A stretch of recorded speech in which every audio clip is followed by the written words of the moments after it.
Hey guys, Metal Jesus here, and I am back with a quick video of me setting up and slightly modifying the GameCube kiosk that I recently picked up for my game room. Now, if you watch that video where I talked about how I'm moving to a new house and therefore a new game room, I gave you a little bit of a preview of where I got this thing. I actually got it from an Amazon employee that used to work at Circuit City, and when Circuit City closed down, they let him take this. And it's just been sitting at his mom and dad's house in Olympia, Washington for all of these years. And basically he reached out to me and he's like, hey, if you want it, you can come get it. All I want is some beer. That's all he wanted. So yeah, Paul and I jumped in a car, headed down to Olympia, Washington, and picked this sucker up in pieces. Now, I'll be honest, I don't know that much about kiosks beyond that video I did a couple years ago with a local collector. His name's Casey. Casey collects a lot of these, but this is my first one. And I have to say, I was pretty excited to get this thing because, you know, it looks amazing and it's, you know, it's designed by Nintendo. And so it's a really cool looking one. And I was really excited to build this up and put it in my game room. But they don't come with instructions. And when I went online to try to get more information, I was surprised at how little information I was able to find about this exact kiosk. And I quickly realized that there were several different versions of the GameCube kiosk released by Nintendo to stores. So finding close-up photos of exactly how this thing was supposed to go back together was a little bit tricky. In addition to these big pieces here, he also gave me a box of stuff that I would need. And in that box, there was a bag of nuts and bolts that he used when he disassembled this last time. There was also some pieces of plastic and paper that I wasn't 100% sure where they were gonna go at the time. And also the original GameCube that was in it. And what was cool is that there's also the original Nintendo demo disc in there. And another piece that I thought was kind of curious is that it also has the GBA player that goes underneath it. So I don't know what the deal was there. I didn't know if Nintendo would demo that or not, but this particular one here could have the actual GBA player underneath if you wanted to. And it comes with a little boot up disc too. So right off the bat, you have to attach these large, I don't know what they're called. I'm gonna call them wings, but basically these sides here that are actually really heavy. They're steel and they appear to be glass, at least some sort of tempered glass. So they're very heavy. But anyways, one of the biggest challenges of this project was simply dealing with all of these nuts and bolts that were in a bag that I didn't know exactly where they would go. And so it was a lot of trial and error just trying to figure out, okay, this one fits here and there's 4 of them, so it probably goes here, but I wasn't 100% sure if I would need them later on when it got into the actual guts of it. So, you know, I try to keep things fairly flexible, not tighten things down too much, just in case I would need to make changes later. But I was very happy to see that when I turned the marquee on, it lit up perfectly, as you see here. It's always nice that I don't have to try to dig in there and replace a bulb. And I really like how the Nintendo badge on the side of the marquee lights up red right there. That looks pretty cool. All right, so now it's time to deal with the actual guts of this thing. And so, as you see here, it's a platform that sits on a pedestal there. So this is where the actual GameCube is going to be, as well as some information for the customer. And this is all custom made, and it just is so cool looking. I love how it's designed based on the GameCube logo. And if you've seen photos of this before, you know that this ultimately lights up. But now another warning the guy gave me when I picked this up was he thought it actually might be either broken or not getting power, or it may have blown a fuse somewhere. So he did give me a little bit of a heads up that there might be some challenges involved with this. So the first thing I did was plug in this fluorescent light here, and immediately I got a spark. Actually, it was quite a big spark. Now, I didn't get it on camera, but yeah, I was like, oh, okay, well, it's getting power inside there, but it's definitely not grounded or shielded well. Also, the fluorescent light didn't work at all. Now, that's probably to be expected. It's fairly fragile. It was rolling around in a box. You know, I could probably replace it. It looks like it's from GE, but I thought, you know, let me let me back up a little bit and see if I need all of this or if I can do something else. Now it's kind of hard to see, but basically in the back there, there's just an off-the-shelf power strip. Plugged into that is that fan, which does work and does turn on, and it's also got the GameCube power supply, which is, I believe, standard. It didn't look different at all. And then that little box right there in the middle, that actually has little dip switches for timers. So you could basically set this to auto reboot, I guess.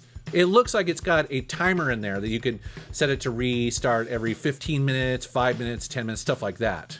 It was at this point where I started thinking, well, okay, what do I ultimately want to do with this? Because, do I want to try to get it back to 100% stock? And, by doing so, I would need to buy a fluorescent light. But when I got the fan running, I was like, the fan's pretty loud. I'm not really going to use that timer. And so I started thinking like, okay, well, I know that the GameCube works. I tested that, it works fine. So why don't I maybe just replace some of this stuff or at least leave it unplugged? And instead of using fluorescent lights, why don't I just get like modern LEDs? And so that's exactly what I did. I went to Best Buy and bought some off-the-shelf colored LEDs and put them in, which really solves two problems because now I don't need that fan because it's not going to be hot because there's no fluorescent light, and also it's going to be quieter. And as a side bonus, I can dial up any color I want, where the fluorescent would have just been white. I can actually mix and match. Now, for the time being, I'm going to keep it white because I do think it looks pretty cool, but it's a nice option if I need it. And on the front of the kiosk is where you can slip in this printed piece of cardboard that I assume the store would get from Nintendo that would match the demo disc. And so I was very happy that he still had this. It's got some cool games on there, including Paper Mario. It has Pikmin 2 and Star Fox Assault. And it kind of makes me think that going forward, I might be on the lookout for some of these. I don't know how rare or collectible they are, but I bet you there are a lot of different variations of this. And so now that I have this one, I'm going to be on the lookout for others at expos. And I should mention, in case you're curious, that this GameCube will play retail discs too. So all you have to do is just open it up and you can put any game you want in here. Now, I'll be honest, one of the biggest challenges with this kiosk was trying to find a television that was designed to fit in that tray because it's very specific. And I looked at a bunch of photos online and it looked like that JVC was the brand that Nintendo would use when they first built this. But trying to find the exact TV that Nintendo used when they put these together today, I discovered was almost impossible. I was on Craigslist for weeks just trying to get them. And I don't know about you guys, but old school televisions like that, people got rid of them. I mean, they're not around that much anymore. So thankfully my buddies down at RePC in Tukwila, specifically Trevor, who works there, hooked me up with this TV. Now, again, Nintendo actually had flat screen JVC televisions, so this is technically not the exact model, but it fits perfectly. So now it's just time to hook everything up and cross my fingers and see what we get. Now, I don't know about you guys, I haven't hooked up a GameCube to an old school television in a long time. And even this one here, I was using just composite, right? Just the yellow video cable. But I gotta be honest with you, I was shocked at how good this looks. It's funny because we think of composite video signals today hooked up to an HD television as crap, and rightfully so because it doesn't look good on a modern HD television. But I was immediately reminded that, wow, this actually looks really clear. It looks great on an old school TV. And here's a demo disc running and it looks just fine. Although I think the colors on this TV might be a little off. That's not the problem of the GameCube. It's actually, I think, just the fact that this particular TV might be a little bit old, but it's fine. And basically the demo runs through a mix of the games that are included on it as well as some commercials. There's even an add-on here for the ESRB rating system, which I thought was kind of weird. But I bet there are a bunch of these demo discs out there. So now that I have one, I'm probably going to be trying to get others just because it'd be cool to have. It'd also be interesting to see if maybe there are some demo or maybe beta versions of games that are maybe slightly different than the retail versions. I know that sometimes that can happen. I don't know if Nintendo ever did that, but it'd be curious to know. One thing I want to ask you guys, maybe you can help me with, is that as you can see here on the front, there is a reset button, and then that attaches to this cable that comes out the back. Now, I'm not 100% sure how that would work. Like, where would you typically plug these two in to reset all of this? Because as far as I know, I mean, you couldn't attach that to a power supply, could you? So I don't know. If you know something about that, please let me know down in the comments below.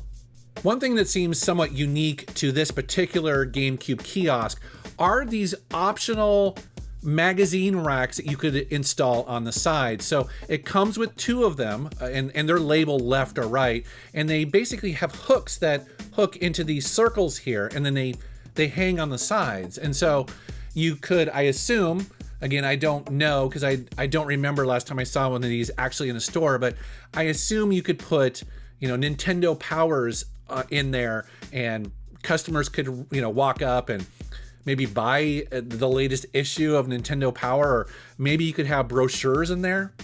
But the thing is, I love the way that those sides are curved, the way that they're designed.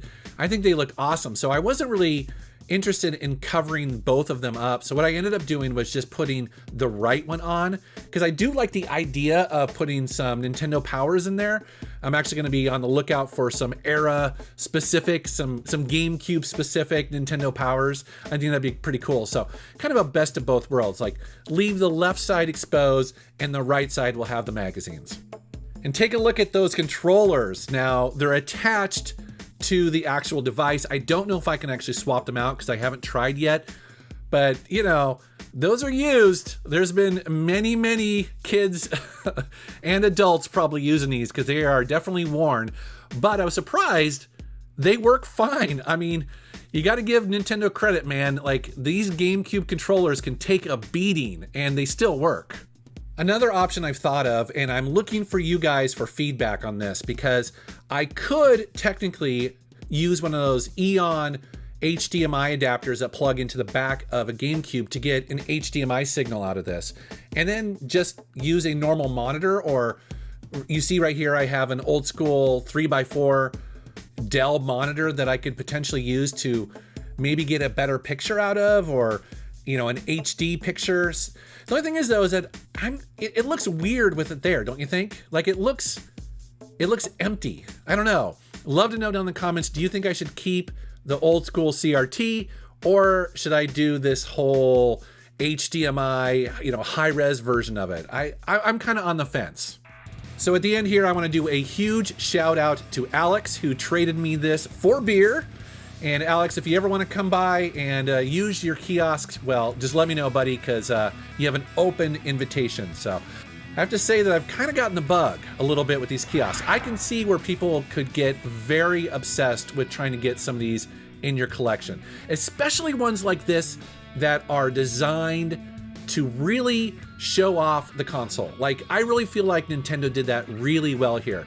You can tell that this kiosk is a labor of love. When you look at it, you're like, yeah, the GameCube, man, that system rocks. So will I be getting other kiosks in my collection? Never say never, but yeah, this was definitely a cool find. All right, guys, thank you very much for watching. Thank you for subscribing, and take care.